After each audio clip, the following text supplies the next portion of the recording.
அன்பார்ந்த குபேரன் டிவி நேயர்களுக்கு காலை வணக்கத்தை இந்த கிருஷ்ணன் ராஜகோபாலன் அறிவித்துக் கொள்கிறேன். பொங்கல் வாழ்த்துக்களை அறிவித்துக் கொள்கிறேன். தை மாத பலன்களான இந்த 12 ராசி பலன்களுக்கும் உரிய கருத்து. இந்த தை மாத பலன்கள் சொல்லக்கூடிய இந்த பலன்கள் எல்லாம் ஒவ்வொரு மாதம் வரக்கூடிய காலகட்டத்தில் வர மாதிரி இல்லை. நல்ல பகல் பொழுதில் செய்கிற வேலை எப்படியோ அது மாதிரி இருக்கும். ஆனால் அறியாமை நீங்கி தெளிவாக இருக்கிற ஒரு காலம், உடல் பலம், மனோபலம், வாக்குபலம், மனம் தெளிவு எல்லாம் உரிய காலம்தான் இந்த தை மாதம். இதில் என்ன நமக்கு விசேஷம்னா, எல்லாருமே சாதுக்களாக தான் இருப்பாங்க, தர்ம நெறி கிடைப்பாங்க. அரக்கர்கள் ராட்சசர்கள் சொல்லக்கூடிய குணங்களாக தான் வேறுபடுவார்கள். அவ்வளவே அன்றி தனிப்பட்ட முறை ராட்சசனும் கிடையாது, அரக்கனும் கிடையாது. எல்லாம் மனிதர்கள் நடுநிலையாக இருந்து ஒன்று அரக்கனாக மாறுவான், இல்லை அசுரனாக மாறுவான், இல்லை தேவனாக மாறுவான். அந்த குணநிலைகளால் மாறப்படக்கூடிய நிலைக்கு இந்த ஒரு நிலைமைக்கு அவள் ஆளாரான். அவ்வளோதான். இந்த காலகட்டத்தில் நம்ம இந்த கால அளவிலே நாம் செய்யக்கூடிய விஷயங்கள் எல்லாமே சுறுசுறுப்பாக இயங்கி ஒவ்வொரு சமுதாயமும் தனக்குண்ட வாழ்க்கை அமைப்புகளை அம்சங்களை பெருக்கிக் கொள்ள வேண்டும். ஜீவன வாய்ப்புகள் நிறைய கிடைக்கும், குலத்தொழில் நன்னா நடக்கும், உறவுகள் நல்லா மீண்டும் சேர்க்கைக்கு அமையாகும். இத்தனை அமைப்புகளை கொள்ளக்கூடிய இந்த காலத்தில் எல்லா விதமான தங்கள் வாழ்க்கைக்கு வேண்டிய அத்தியாவசிய தேவைகள் அனைத்தையும் பூர்த்தி செய்து கொள்ள வேண்டும். இதனால் வரக்கூடிய காலம் பிப்ரவரி மாதம் ஜனவரி 31 சொல்லக்கூடிய 31 பிப்ரவரி 1ஆம் தேதி இந்த காலத்தில் தை அமாவாசைன்னு வரும். அதுக்கு பிறகு வரக்கூடிய விஷயங்கள் எல்லாம் நிலகுலகை வச்சிரும். அரசுகள்லாம் ஆடும். ஒருத்தருக்குள்ள மகாபாரத போர் நடக்கும். இதற்கு மேலே விவசாயம் தேவையில்லை. அதனால் சுதாரிச்சுக்கணும். நல்ல அமைப்பு எல்லா காலத்திலும் எல்லாம் நடக்கும். எல்லா காலத்திலும் அரசாங்கம் இப்படி தான் இருக்கும். நம்ம நாட்டுடைய கேடு. மகாபாரதத்திலும் சரி, ராமாயணத்திலும், திரேகாத்திரி இந்த அரசுகள்லாம் இப்படி தான் இருந்திருக்கு. நல்லா தெளிவாக புரியுறது. நம்மளுடைய வாழ்க்கைக்கு பகவான் கூட இருந்து உறுதுணைதான் நல்லா தெளிவாக தெரியும். அதனால் பயப்பட தேவையில்லை. குடும்பம் நன்னா இருக்கும், சிதைந்து போகாது, சந்தோஷமான வாழ்க்கை அமையும், தெளிவாக இருக்கும். வீடு வசதிகள் எல்லாம் வாங்க முடியும், நிலபுலன் வாங்க முடியும், சாகுபடி செய்ய முடியும். இப்படிப்பட்ட காலகட்டம். இதற்கு ஏற்ற மாதிரி தான் ஜோடியாக பெல்ட் அமைச்சிருக்காரு. சுக்கிரனும் புதனும் அடிக்கடி வக்கரமானா நிலைமைக்கு தகுந்த மாதிரி செயல்படுகிறான்னு அர்த்தம். நம்ம ஏற்றிக்கொள்ள முடியாது. நம்ம எப்படி சரிப்படுத்தி வழிகாட்டுறதுக்கு தான் புதனும் சுக்கிரன் இருக்காங்க. சுக்கிரன் பெண் தெய்வம் சம்பந்தப்பட்டது, புதன் ஆண் தெய்வம். மகாவிஷ்ணு கிருஷ்ணன் சொல்லக்கூடியவர், தாயார் சொல்லக்கூடியவர் சுக்கராச்சாரியார். இந்த அமைப்பில் எந்த செய்யும்போது எவ்வளோ அனுகூலமாக பண்ணுறான்றது நீங்கள் பார்க்கலாம். ஏன்னா யோடியாக் பெல்ட்டில் தனுசுலேருந்து மீனம் வரைக்கும் தான் ஒரே கூத்து. செவ்வாயும் கிளம்பி வந்துடுவார் தனுசுக்கு. இந்த மாதம் ஆரம்பத்தில் 4ஆம் தேதியே செவ்வாய், தை 4ஆம் தேதி செவ்வாய் தனுசுக்கு வந்துடுறார். இப்படி ஒரு அமைப்பில் இருக்கும்போது சர்ப்பங்கள் வளைவில் இருக்குது. சந்திரனோட ராகு இருக்கார், சூரியன் சந்திரனோட ராகு இருக்கார். அந்த தை மாதத்தில் போது சூரியன் மகரத்தில் இருக்கார், குரு கும்பத்தில் இருக்கார். அந்த தனுசுல சுக்கராச்சாரியார், புதன் ரெண்டும் வக்கரம் கூடிய செவ்வாய் இருக்கார். மாத கடைசியில் தான், தை மாத கடைசியில் தான் வக்கர முடிவு வந்து புதன் வந்து மகரத்துக்கு போவார். எல்லாம் அருமையாக இருக்கு காலம். வெளிவட்டார பழக்கத்தில் நமக்கு சாதகமாக ஆக்கி கொள்ளலாம். அதுவே ஆகாது. புத்தி நன்னா ஒர்க் பண்ணோம். எப்போதுமே நமக்கு தேடி வந்து எல்லாம் அனுகூலமாக இருக்கு நினைக்கக்கூடாது. அனுகூலமாக தேடி இருக்கும் மெத்தனமாக இருக்கக்கூடாது. இதை புத்தி நன்னா ஒர்க் பண்ணக்கூடிய இந்த காலத்தில் சுதாரிச்சிக்கலாம். ஆரோக்கியம் நன்னா இருக்கும். என்னமோ வியாதியெல்லாம் சொல்கிறாங்களே, அந்த அரசுகள் இப்படி தான் படுத்தோம். 300 கோடி சமுதாயத்தில் ஒரு 2 லட்சம் 1 லட்சத்துக்கு பெரிய வியாதி இல்லை. அது ஏன் பூஸ்ட் பண்ணுறாங்கன்னா, அதுதான் அவங்க வழக்கம் தெரிஞ்ச விஷயமாச்சு. எல்லாம் பயப்படவே வேண்டாம். கூடுமான வரைக்கும் அந்நிய சம்பந்தப்பட்ட பொருள்களை வாங்காதீங்க. எல்லாம் விஷம்.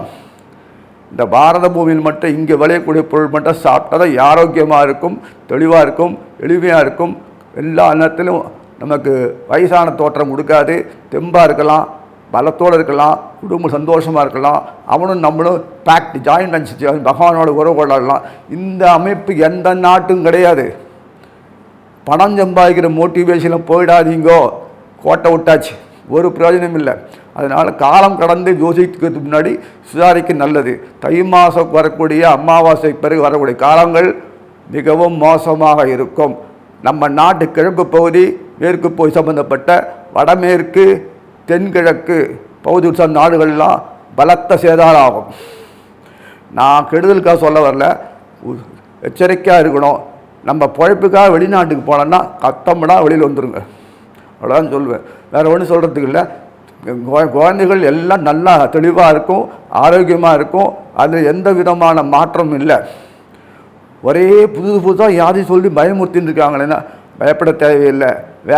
வேறு அவங்களுக்கு வளர்ச்சிக்கான உண்டான வாய்ப்புகளை இந்த அரசுகள் பண்ணுறதுக்கு பதில் இது பண்ணுறாங்க, அவ்வளோதான், வேறு ஒன்றும் இல்லை. அது மேலே சொல்ல விரும்பலை. முக்கியமான ஒரு ஜோதிட குறிப்பு நாடியிலிருந்து எடுக்கக்கூடிய விஷயம் சொல்கிறேன். என்ன பொதுவாக பார்க்கக்கூடிய பஞ்சாங்கம் விஷயங்கள் பஞ்சங்கள் இந்த ராசிகளில் வரக்கூடிய விஷயங்களில் ராகு கேது இடம் பெற்றிருப்பாங்க. ஏன்னா நாடியில் ராகு கேதெல்லாம் கிடையாது. அது எப்படி இம்ப்ளிமெண்ட் ஆச்சு அப்படின்னு யோசிக்கும்போது பார்த்தோன்னா ஒரு சூழ்ச்சிமத்தை தெளிவாக உணர்த்தினான் பகவான். ராகு கேதுக்கள் தொடர்பு கொள்ளக்கூடிய இடம் பார்த்தோன்னா ஜங்ஷன் சொல்லக்கூடிய சந்தி இருக்கும். அதாவது சூரியன் சந்திரனில் எப்படியாக தொடர்பு கொண்டுட்டார். காரணம் என்னென்னா, இந்த புனர்பூசம் சம்பந்தப்பட்ட விஷயத்தில் முன்னாடி திருவாதிரை புனர்பூசம் மிதுனத்தில் வருது, அதுக்கப்புறம் பூசம், அந்த வீட்டில் ஆயிலும் புதனும் வருது கடகத்தில். இப்படி அடுத்தது கடகத்தை அடுத்து சிம்மத்தை பார்த்தோன்னா அதுவும் பெரிய ஜங்ஷன் மாதிரி தான். ஏன்னா சூரியன் சந்திரன் மெயின் அத்தாரிட்டி, அது இல்லாத ஒன்றும் நடக்காது. அந்த சந்திரன் சனியும் அந்த சொல்லக்கூடிய கடகத்துக்கு போக இங்கே வரும்போது சிம்மத்தை பார்த்தோன்னா முதல்லையே மகம் ஆரம்பிக்கும். அதுக்கு முன்னாடி கடகத்தில் முடியும் பார்த்தோன்னா ஆயில்யம். இந்த புதனும் இந்த கேது தொடர்புள்ள சாம் பண்ணுறாங்க. அது ஆச்சா. அப்புறம் இங்கே பார்த்தோன்னா துலாத்தில் பார்த்தீங்கன்னா இதெல்லாம் உங்களுக்கு தெளிவுறுத்த சொல்கிறேன். துலாத்தில் பார்த்தோன்னா சுவாதி இருக்கும், விசாகம் ஒரு குரு. அந்த சுவாதி முன்னாடி அந்த ஜங்ஷன் கன்னிக்கு தொடர்பு கொள்ள செவ்வாய் தொடர்பு கொண்டு இருப்பார். ஏன்னா குரு செவ்வாய் தொடர்பு தான் கொடுப்பார். அந்த ராகு அடுத்தது குரு, அப்படி பார்க்கலாம். அதே மாதிரி விச்சிகத்தில் பார்த்தீங்கன்னா அந்த ஆயில்யம் வரக்கூடிய இடத்துல முடியும் போது, அந்த கேட்டை சொல்லக்கூடிய இடத்துல விச்சிகத்தில் வரும்போது, தனுசில் வரும்போது அந்த மூலம் வரும் கேதுக்கு. அதுக்கு அடுத்தது பூராடம் வரும். சுக்கராச்சாரியார் புதன் எப்போதுமே தொடர்பு கொள்ளக்கூடிய இடம் சம்பந்தப்பட்ட பாம்புகள் என்றைக்குமே அவர் தெய்வம் தான் வாழறது. அதை கொண்டு தான் இவன் நியமிக்கிறான்றது சாதாரண அவர்களுடைய அஸ்ட்ராலஜியில் வரும், அதில் நாடியில் வராது. அதனால் சில விஷயங்களை நமக்கு மறைமுகமாக சூட்சமாக எப்படி எப்படி செய்யணுமோ பகவான் செய்கிறான்றது தெளிவாக புரிகிறது. அவன் அசைவின்றி அது நகராதுன்றதுக்கு இந்த பாரத பூமி மட்டும்தான் எடு. மற்றத்தெல்லாம் நல்லா இருக்கிற மாதிரி இருக்கும், என்ன வேணும் ஆகும். எவ்வளோ பெரிய பணக்காரனானா கூட அமெரிக்காவில் அந்த டிராக்டர்கள் வச்சு தான் வண்டி சேர்த்து தான் வீடு கட்டின்னு திருத்துருவா போயிட்டு இருக்காங்க. இன்னும் அது நடக்கிறது வந்துன்னா மொத்தமாக எரிஞ்சுட்டே இருக்குது. 6 மாதம் எரியும், 6 மாதம் மழை, 6 மாதம் வெயில். இது ஒரு நாடு இப்படி வாழ்ந்துட்டு இருக்கோம். ஆகாரத்தை பொருள் ஒன்றும் செஞ்சு நினைக்கிற மாதிரி எல்லாம் கிடையாது. ஆக இங்கே அது போக பூமின்றதுக்காக நம்ம அங்கே போய் இருக்க முடியாது. அவனோட தொடர்பு கொண்டு வாழக்கூடிய இந்த காலகட்டத்தில் தான் அனுபவிக்கக்கூடிய ஒவ்வொரு விஷயம் அனுபவிக்க முடியும். அங்கே பேரண்டல் ஸ்டைல்லாம் கிடையாது, இங்கே தான் நமக்கு எல்லாமே இருக்குது. ஆக மொத்தம் நீங்கள் புரிஞ்சுக்கணும் இந்த விஷயத்தை. எப்போதும் இறையாமைக்கு மதிப்பு கொடுக்கக்கூடிய இடம் இந்த பூமியோடு தான். நீங்கள் ஒவ்வொரு ராசியாக பார்க்கலாம். அன்பார்ந்த துலா ராசி நேயர்களே, ராசிக்குரிய சுக்கராச்சாரியார் 3ஆம் வீடு சொல்லக்கூடிய தனுசுல ஐனசைன போகஸ்தான் சொல்லக்கூடிய புதனோடும் பாக்கியத்துக்குரிய புதனோடும் கூடியிருக்கார். 3ஆம் இடத்து தான் முக்கியமானது. பல தடவை சொல்லியிருக்கோம், 3ஆம் வீடு தொடர்பு அத்தனைக்கு உண்டாக்குறது. 3ஆம் வீட்டுக்கு 3, 5க்கு 3, 7, 5, 7க்கு 3, 9, 9க்கு 3, 11, 11க்கு 3, 1 அப்படின்னு வருது இல்லையா? அதனால் அங்கே 2 பேர் முக்கியமாக கர்த்தாக்கள் யார் பாருங்கள், புதனும் சுக்கரனும். செவ்வாய் இல்லாத முடியாது, களத்திரம் தனாதிபதி, அவரையும் கூட வச்சுட்டு இவங்களால் முடியாத மாதிரி உன்னை விட்டா யார் கிடையாது, எங்களுக்கு நீ தானப்பா வேணும் சுக்கர சொல்ல சந்தோஷமாக செவ்வாய் எல்லாம் அருமையாக வச்சு கொடுப்பார்.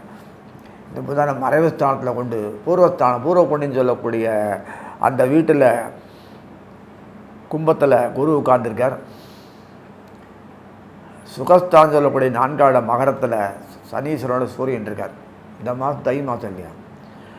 அந்த சூரியனோட இருந்து சனி அஸ்தங்கமானாலும் கொஞ்ச காலம் 1 வாரம் வரைக்கும் தான் சுதாரிச்சுருவாங்க. அப்புறம் சனீஸ்வரர் அந்த குறிப்பிட்ட காலம் அஸ்தங்கம் ஆனால் தான் நம்ம சுதாரிச்சு மற்றவருக்கு பண்ண முடியும். நமக்கு சுதாரிக்க டைம் இல்லையா? இல்லைன்னா திருப்பி திருப்பி போட்டு பாட்டுன்னே இருந்தானா நம்ம எப்படி சாதிக்க முடியும்? ரப்பர் மாதிரி இழுத்துட்டே ஒரு காரியம் போச்சுன்னா செயல்பட முடியாது போடுமே. அதுக்கு தான் ஒரு விதத்தில் அஸ்தங்கமானது நல்லது தான், எது நல்லது தான் நடக்கிறதுலாம். ஆக மொத்தம் பாக்யாதிபதி சொல்லக்கூடிய புதனும் தனாங்கலாத்தரான்னு சொல்ல செவ்வாயும் அதே அந்த 8ஆம் வீட்டு அதிகாரி சொல்லி தானே 8ஆம் வீட்டு அதிகாரி இருக்கார் சுக்கராச்சாரியர். அவர் வக்கரமாகி 3ஆம் இடத்துல உட்காரு. ஆக மறைமுக யோகமும் நேரடியான யோகமும் சுற்றி வை செய்யக்கூடிய பல விதங்களில் யோகமாக அமைக்கக்கூடிய அமைப்பை உண்டாக்கியிருக்கார்.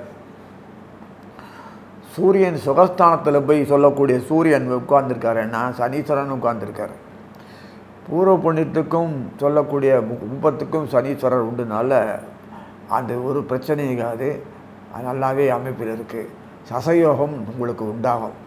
சசயோகம்னு சரியும் அதுக்கு எப்படி நமக்கு உண்டோ செயல்படும் பலவித யோகங்கள்லாம் கொடுத்து மறைமுகமாக செய்கிறாருன்னா நமக்கு வேண்டியது எதிர்பார்ப்புகள் நல்லா நடக்கணும், ஆனந்தம் சுகம். நம்ம உலகத்துக்கு நம்ம பிராபல்யம் ஏதோ விஷயத்தில் நம்ம ஒரு முத்திரை பதிக்கணும் இல்லையா? ஏதோ சம்பாதிக்கிறோம் போனால் கலைஞராக இருக்கோன்னு சொல்கிறதுக்கு ஒரு தொழில் பண்ணுறோம் அப்படின்ற இதில் ஒரு விஷயம் வெளியில் பிராபல்யம் நல்லா வெளியூர் தெரியணும்னா அதுக்கு ஏதாவது ஒரு காரணக்காரியம் இருக்கணும் இல்லையா? அந்த காரணக்காரியங்களில் இந்த மாதம் உங்களுக்கு நிறைய கொடுப்பார். நீங்களும் உயர்ந்த ஒரு பொருள் நிலைக்கு வருவீங்க. வாழ்க்கையில் உங்களுடைய திறமையை வெளிப்படுத்துவீங்க. இது கலையாக இருந்தாலும் செயல்படுத்த தொழிலாக இருந்தாலும் வியாபாரமாக இருந்தாலும் சரி தான், ஒரு இடத்துல பெரிய கம்பெனியில் வேலை செஞ்சாலும் சரி தான், இல்லை குருவாக இருந்து செயல்படக்கூடிய அமைப்பில் இருந்தீங்கன்னா சரிந்தாலும் எந்த தொழிலும் உங்களுடைய சிறு தொழிலாக இருந்தாலும் கூட பெரிய நிலவுக்கு அளவுக்கு உலக அளவுக்கு பெறக்கூடிய அளவுக்கு உங்கள் ப்ராடக்ட்ஸ் எல்லாம் நல்லபடியாக போகும். டீம் ஒர்க்கு பண்ணுவீங்க, அருமையாக பண்ணுவீங்க, ஆனந்தமாக இருக்கும். பசங்கள்லாம் ஜெம்மு. படிப்பு விஷயம் தவிர இந்த தொழில் விஷயத்தில் இப்போல்லாம் பசங்கள்லாம் குழந்தைகள்லாம் தெரிஞ்சுக்கிறது ஆணும் பண்ணும். வெறும் படிக்கிறத வச்சுன்னு பண்ணுறதில்ல. படிப்பு உலகத்துக்கு படிக்கணுமே அந்த படிப்பு தான் இருக்குது. தொழில் இப்போ தான் வேலைக்கு போக முடியும், தொழில் கலக்க முடிஞ்ச ஒரு எண்ணத்தில் இருக்குது. இயற்கையாகவே எந்த தொழில் வேணால் பண்ணக்கூடிய அளவுக்கு ஒரு தைரியத்தையும் சிரத்தையும் செய்யக்கூடிய ஒரு மன வைராக்கி கொடுத்து செயல்படுற மாதிரி தான் இப்போல்லாம் குழந்தைகள்லாம் எல்லா தொழிலும் பண்ணுறது. விளையாட்டானால் கூட அது காசுக்கு சம்மந்தப்பட்ட ஒரு விளையாடுறதுங்க, டீம் ஒர்க்காக பண்ணுறாங்க. என்ன எதுலேயுமே துறையில் பொறுத்த வரைக்கும் எந்த குழந்தைகளும் நல்ல குழந்தைகள் அப்படின்னு தான் அமைப்பில் இருக்குது. இப்போல்லாம் நம்ம அது குழந்தைகளுடைய போக்கை பார்த்து தகுந்த மாதிரி செயல்படுத்தணும்னு பேசிக்கிறேன். நல்லா என்கரேஜ் பண்ணணும். இதெல்லாம் படிக்க போக சொல்லக்கூடாது. பசங்கள்கிட்ட அன்பாக நடந்துக்கணும், கொள்ளணும் மட்டும் இல்லை, சமுதாயத்தில் கொண்டு எல்லா விஷயங்களும் ஈடுபடுத்தணும், தெரிஞ்சு வைக்கணும். சமுதாய நடவடிக்கை செயல்பாடுகள் குடும்பத்தில் வர்ற விஷயங்கள் எல்லாம் பசங்களை ஏனோதானம் விடாமடி ஆயிடுச்சுன்னு போய் செயல்படுத்தணும். நாங்கள் அட்வைஸ் பண்ண நினச்சிக்காதீங்க, இது பண்ணினா நல்லது, அதிர்ஷ்டம் தானாக மேலே கொடுக்கும்போது நம்ம பகதொகை பண்ணிக்கணும் இல்லையா? ஒரு பாத்திரம் மாதிரி நடக்கணும்னு பாத்திரமாக நம்ம இருந்தால் தான் செயல்படணும்னு சொல்கிறேன். குழந்தைகளுக்கு கல்யாணத்துக்கு என்னதான் இருந்தாலும் நமக்கு வசதி வாய்ப்பு இல்லையே கல்யாணம் பண்ணி கொடுக்குற அளவுக்கு நினைக்காதீங்க. நீங்கள் அது வசதி வாய்ப்புகளோடு கூட பண்ணிக்கக்கூடிய அளவு தான் எல்லாம் இருக்குது. எதுவும் பிரச்சனை இல்லை.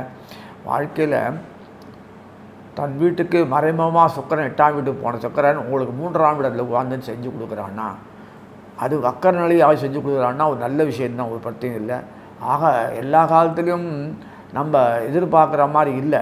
அப்போது டீம் ஒர்க்காக செய்யக்கூடியவருக்கு நம்ம ஒத்துழைக்கும் தரல, மற்றவங்களும் நமக்கு ஒத்துழைப்பு தரல. அது எப்படி என்னெல்லாம் செய்யணும், எப்படி பண்ணான்ற உத்திகளை எல்லாம் கையாளுறதுக்கு சந்தர்ப்பம் கிடைச்சிருக்கும் போது நம்ம பயன்படுத்தணும்.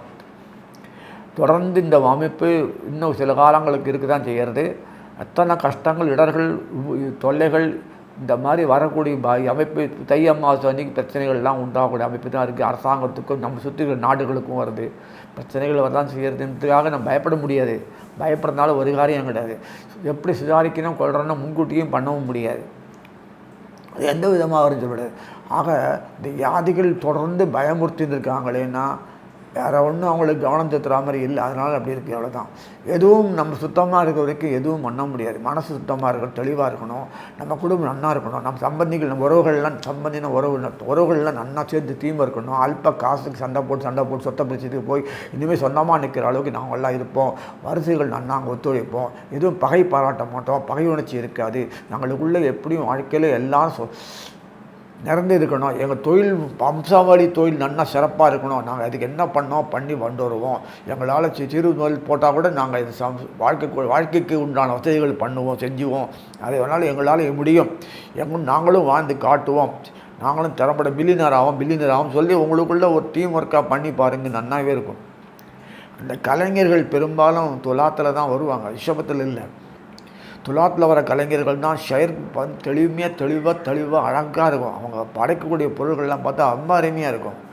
அந்த மாதிரி எளிமையாக வாழக்கூடிய பக்குவத்தை துலாத்தை கொடுத்துருப்பாங்க. அவங்களால நன்னா வாழ முடியும், நல்லா சிறப்பாக செய்ய முடியும். குழந்தைகளும் எந்த குறையும் இல்லாமல் நன்னா இருக்கும். இங்கே ஏன் குரு அவங்களுக்கு பகையின்னு மறைவாக இருக்காருன்னா, மறைவாக இருக்கக்கூடிய குருவானவர் நிற்கும்போது, தொடர்பு கொள்ளக்கூடிய அந்த வீட்டில் இருக்கும்போது இருந்தார்னா, குருவோட வீடு மீனம் என்று 6ஆம் வீடு. அந்த 6ஆம் வீடுவான குருவர் 5ஆம் வீட்டில் இருக்கார். அதே 6ஆம் வீட்டு குருவான 3ஆம் வீடு சம்மந்தப்பட்டதாச்சு. அவர் 5ஆம் வீட்டை என்ன கொடுப்பாரான்னு கேட்க வேண்டாம். நிற்கிற நட்சத்திரம் அங்கே இருக்கும்போது சதயத்தில் நிற்கிறார். சர்ப்பங்கள் நமக்கு அனுகூலமாக இருக்குது. கேது 2ஆம் வீட்டில் இருக்கார். ராகு 8ஆம் வீட்டில் இருக்கார். அப்படி ஒரு தொடர்பில் இருக்கும்போது நமக்கு எப்படி கெடுனா, அந்த கோட்டுக்கு அந்த பக்கத்தில் இருக்கீங்க உங்கள் வீடுகள்லாம், இந்த பக்கத்தில் இருக்குது எல்லாமே இருக்குது. நமக்கு யார் நடுவில் இடைஞ்சி பண்ணுவாங்க, சத்தம் பண்ணாமல் அந்த இதே புதனும் சுக்கரன் தான் பண்ணுறாங்க. கவலைப்படவே தேவையில்லை. நமக்கு எல்லா விதமான ஏற்றத்தில் கொடுக்கக்கூடிய அமைப்பு தான் வச்சுருக்காரு. ஆக நோயற்ற வாழ்வு அப்படின்னு சொல்லும்போது, சமுதாயத்தில் ஃபுல்லாக நோயாக இருக்க, எங்களுக்கு நோயே வராது. அப்படி இந்த காலத்தில் வரவும் வராது. அப்படி ஒரு அமைப்பு தான் இந்த மாதம் இருக்குது. இயற்கை சூழ்நிலைகள் அமைக்கக்கூடிய கோச்சாரத்தில் வரக்கூடிய பாதிப்புகள் வருதுன்னா பெருசாக தான் வரும். இத்துணூடெல்லாம் வராது, ஏதோ பணம் போடுற மாதிரிலாம். அது சுதாரிக்கிறதுக்கு எந்த அரசாங்கங்களும் இது வரைக்கும்லாம் பண்ணாது. பண்ண பிறகு பந்தா பண்ணி அது காப்பாற்றுறதெல்லாம் பண்ணுவாங்க. அது இயற்கை தான், சினிமா ஸ்டண்ட் இது. அது இதெல்லாம் நேரடியாக பண்ண முடியாது. இது நமக்கு பகவான் நம்ம கூட காப்பாற்ற ரட்சிக்கிறான்னு ஒரு நல்ல எண்ணம் இருக்கணும். இறையாமை முக்கியம். அதனால் நம்ம பொறுத்த வரைக்கும் எந்த பிரச்சனையும் ஆளாக மாட்டோம், நல்லா தான் இருப்போம். நம்ம சுற்றி இருக்கிற நாடுகள் தான் கொஞ்சம் பாதிப்பு வரும், பயப்பட வேண்டாம். நமக்கு ஒன்று முடிஞ்சால் நல்லது ஹெல்ப் பண்ணுவோம், நல்லா நன்னா இருக்கட்டும்.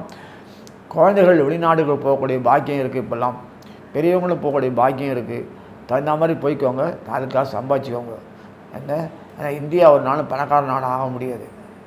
அதனுடைய பார்க்க புராணங்களில் பார்க்கும்போது இது பணக்கார சம்பந்தம் கொண்ட இந்த எல்லா விதம் இங்கு இருக்கும். ஆனால் பணக்காரனாக இருக்க முடியாது. அவரோட இந்தியாவில் இருக்கிற உழைப்பு எல்லாமே இன்னொருத்தருக்கு தான் போகும், அவனுக்கு வராது. அந்த உழைப்பு இவனுக்கு ரிசல்ட்டு கொடுக்காது. எப்போதுமே இவன் சனி சம்மந்தப்பட்டு ஓடுது. உழைப்பாளியாக தான் இருக்க முடியும், இவனால் கோடீஸ்வரன் ஆக முடியாது. அதையே அதனால் நமக்கு வேண்டிய தேவைகளில் நிறைய கிடைக்கும், நன்னா அனுபவிக்கலாம். கூடுமான வரைக்கும் நம்மளுடைய நாட்டு மக்களை மதிங்க. நம் நாட்டு மக்கள் பொருளை வாங்கிக்கோங்க, அதையே பயன்படுத்திக்கோங்க. அது உற்பத்தி அவங்களை என்கரேஜ் பண்ணி நன்னா பண்ணினீங்கன்னா நம்மளும் தொழிலாளர், நமக்கு அந்த காசு பணம் நிற்கும். அந்த குறைஞ்ச இதுலேயே நம்மளால் வாழ முடியும். ரூபா வேல்யூ ஒரு நாளைக்கு வெளிநாட்டு நாட்டில் இங்கே மட்டமாக தான் வச்சுருப்பாங்க. அப்போ தான் அவன் நிறைய காசு சம்பாதிக்க முடியும். பொருளாதாரத்தை நமக்கு மாயை உண்டாக்கியிருக்காங்க பாருங்கள். இது மாதிரி ஒரு முட்டாள்களான நம்ம மாதிரி யாரும் கிடையாது. வேறு தெரிஞ்சு தான் ஏமாந்துருக்கும், வேறு என்ன பண்ண முடியும்? இது ஒன்றும் பண்ணுறதுக்கு இல்லை. எப்போதுமே ரூபா வேல்யூ நம்மளது ஜாஸ்தி தான். ஆனால் அவங்க கணக்கு பிரகாரம் ரூபா வேல்யூ குறைச்சி வெளிநாட்டு இதுக்கு அதிகம் கொடுத்து இதை நீங்கள் எல்லாம் அனுப்பிச்சு அந்த பிரகாரம் நிறைய பணம் இங்கே வாங்கினா அந்த பணம் நம்ம இந்தியாவுக்கு தான் அந்த பணம் பண்ண போகுது. அவ்வளோதான், நிறைய வரும் இல்லை. அங்கே 10 100 200 ரூபா கொடுத்து அந்த பொருளை வாங்குறது மூலம் நம்ம பணம் அங்கே போயிடுறது. அந்த பணத்தை வச்சு வேண்டி தான் இவங்களுக்கு வந்துடுது. அவ்வளோதான்னு சொல்லுவேன். அந்த அளவுக்கு நிறைய பணம் நமக்கு வரும்னா இந்த புழக்கத்தில் அங்கே வேணால் வேல்யூலெஸ்ஸாக இருக்கலாம். இங்கே இந்த இவ்வளோ பணம் வந்தால் தான் நமக்கு சொத்து பத்து வாங்க முடியும். அதனால தான் இங்கே மைக்ரேட் பீப்புளாக எல்லாம் வெளிநாட்டில் போய் சம்பாதிக்கிற நோக்கமே அதுதான், வேறு ஒன்றும் இல்லை. நம்மளால் இங்கே சம்பாதிச்சு வீடு வசதி வாங்க முடியாது, பணம் இருக்காது, வேலைக்கு ஜீவன தொத்துருவு எக்ஸ்ப்ளாய்டேஷன் ஜாஸ்தியாக இருக்குன்றது ஒரே காரணத்தில் வெளிநாட்டில் சம்பாதிக்க போய் இங்கே பண்ணுறாங்க. யார் தான் தாய்நாட்டு பற்று உள்ளவங்க தான், காரணம் இல்லாமல் இல்லை. ஆனால் அவ்வளோ சம்பாதிச்சு இங்கே வந்து சேர்த்து வச்சு வீடு வாங்கி கொண்டு அனுபவித்து ஆனன்றது அவ்வளோ வாழ்க்கை என்ன நிலைக்கு போயிடுது பாருங்கள். 60 வயசு ஆகிடும், 70 வயசு ஆகிடும், குடும்பம் நடத்த முடியாது. ஆக இப்படி ஒரு நிலையெல்லாம் மாறி போய் நல்ல நிலைமையை மாறும். எல்லாருமே இன்புற்று வாழ்க்கும்படி தான் அமைச்சிருக்கான். சொற்பகால அவ்வளோதான் வாழ்க்கையெல்லாம் தவிர சொற்பகால அளவில் நம்ம இவ்வளோ கஷ்டங்களுக்கு இன்னல்கள் ஆளாகி அவஸ்தைப்பட்டு தெளிவற்ற நிலையில் இருக்கும்போது நமக்கு ஒரு சப்போர்ட்டிவாக இருக்கிறது பகவான் என்னென்ன உண்டோ அதெல்லாம் பண்ணியிருக்கான். அது நம்ம சார்ந்த குடும்பம் அந்த அமைப்பு தான், வேறு ஒன்றும் இல்லை. இந்த குடும்ப சூழ்நிலை அமைப்பு நல்லபடியாக ஒரு ஒருங்கிணைத்து செயல்படக்கூடிய இந்த காலத்தில் செயல்படுத்தக்கூடிய இந்த காலத்தில் எல்லா விதமான பாக்கியங்களுக்கும் நம்ம உரித்தாகிறோம். அது பற்றி நல்லா நடக்கும். பிரச்சனைகள் இருந்துகிட்டே இருக்கேன்னா பிரச்சனைகள் இருந்தால் தான் அந்த பூமியில் நீ இருக்க முடியும், அப்படி இல்லைன்னா நீ மேலே தான் போக முடியும். பிரச்சனைகளுடைய அமைப்பு தான் நம்ம நாடு. மற்ற நாட்டில் பிரச்சனைகள் வந்தால் அட்ரஸே இருக்காது. நம்ம பிரச்சனைகள் இருந்தால் தான் அதில் வாழணும், அப்படி அனுபவிக்கணும்னு நம்ம வாழ வச்சுருக்கான். அது ஒரு சேலஞ்சிங் எடுத்து வாழ்ந்து காட்டுங்க, நன்னா இருக்கும் வாழ்க்கை. யாரையும் தொலைக்கிறதுல ஏமாறுறதில்ல, வருத்தத்தில் ஆறுதில்லை. நம்ம மனசில் இருக்க சுமைகளை வெளியில் போட்டுட்டு அனுபவித்து பாருங்கள், எல்லாம் கொடுக்குறான். அவ்வளோ ரூபா கொடுத்து பொருள்லாம் வாங்க முடியுமா? இங்கே இருக்கவங்களுக்கு மார்க்கெட்டில் வாங்கினா 60 ரூபா கொடுத்து வாங்க வேண்டியிருக்கு. அந்தந்த லோக்கலைசேஷன் ப்ராடக்ட்டு வாங்கி பாருங்கள், சீப்பாக இருக்குன்னு வாங்காதீங்க, நன்னாவே இருக்கும். நமக்கு தேவைகளுக்கு உண்டானது இங்கே எல்லாம் கிடைக்கும்போது அந்த காஸ்ட்டு பணங்கள் அந்த அளவுக்கு சம்பாதிச்சா தான் அது அனுபவிக்க முடியும் நிலையில் இருக்குன்னா அது முயற்சி பண்ணுங்க. அது என்றைக்கு அது குறைஞ்சி நமக்கு வருது. அதனால் எல்லா விதமான அமைப்பை கொடுத்துருவான் பகவான். இளைஞர்களுக்கு நல்ல வாழ்க்கை வேலை வாய்ப்பு மாத்திரம் இல்லை, சொந்தமாக அதுக்கு ஜீவன வாய்ப்பு, படிக்கும்போதே இந்த செய்யக்கூடிய அமைப்பு, ஆற்றல், உயர் சிந்தனை, தொழில்நுட்ப சிந்தனை எல்லாம் கொடுத்துருக்கான், நன்னா இருக்குது. அந்த எடுத்துக்கூட டீம் ஒர்க்கை செய்யக்கூடிய ஆற்றல் அவங்க இருக்கிறதுனால சிறு முதலீடே அவங்களுக்கு பெரிய இன்னோவேஷன் அதிகமாக நம்ம நாட்டிலாம் பண்ணுறோம், வெளிநாட்டெலாம் கிடையாது. ஆனால் நமக்கு அரசாங்க ஆதரவு இல்லை, அதனால பண்ண முடியாத சூழ்நிலை இருக்குது, அவ்வளோதான். இருந்தவரை இங்கே பயன்படும் இல்லையா, பயன்படுத்தி பாருங்கள், அனுபவிங்க. காலத்தில் கல்யாணம் நடக்கணுமே, அந்த ஒரு லேட்டர் பார்ட் ஆஃப் அதாவது ஜனவரி 31 பிப்ரவரி 1 அந்த காலத்தில் தான் அந்த தை அமாவாசை தான் பிரச்சனைகள் வரும். அதுவும் நமக்கு மீடியாவில் பார்க்குற மாதிரி விஷயங்கள்லாம் நிறைய கிடைக்கும். நமக்கு பாதிப்புகள் அவ்வளோ இராது, அடித்து சொல்கிறேன். இருந்தாலும் நமக்கு அது ஒரு பாதிப்பாக காமிச்சு நமக்கு வாழ்க்கையில் நிறைய கோட்டை விட்டுருவோம். அதை நீங்கள் சுதாரித்து வாழ்ந்துக்கலாம். பெரியவங்களுடைய வாழ்க்கை பொய்யெல்லாம் ஆகாது. நம்ம வாழ்க்கையில் புதுசாக கற்றுக் கொடுக்கணும் அவசியம் இல்லை, எல்லாமே பெரியவங்க வழிகாட்டிருக்காங்க. கொஞ்சம் உணர்ந்து செயல்படுவாங்க, சரி நல்லா இருக்கும். தொழிலாளத்தை பொறுத்த வரைக்கும் எந்த விதமான பாதிப்பும் இல்லை. அந்த பாக்யாதிபதி சொல்லக்கூடிய புதனாக நேரடியாக செயல்படுத்துகிறாரு, இந்த ராசி அதிபதி செயல்படுத்துகிறாரு, டீம் ஒர்க்காக பண்ணுறாரு. இந்த பூர்வ புண்ணியத்தில் போய் குருவே உட்காந்துட்டார், கவலைப்பட வேண்டாம்.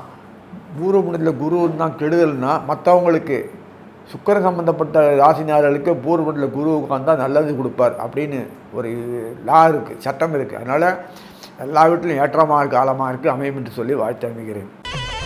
ஸ்ரீ குபேரன் டிவியை பார்த்தமைக்கு நன்றிகள். மேலும் இது போன்ற தகவல்களை தெரிந்து கொள்ள ஸ்ரீ குபேரன் டிவியை சப்ஸ்கிரைப் செய்யுங்கள். மறக்காமல் பெல் ஐக்கானை கிளிக் செய்யுங்கள்.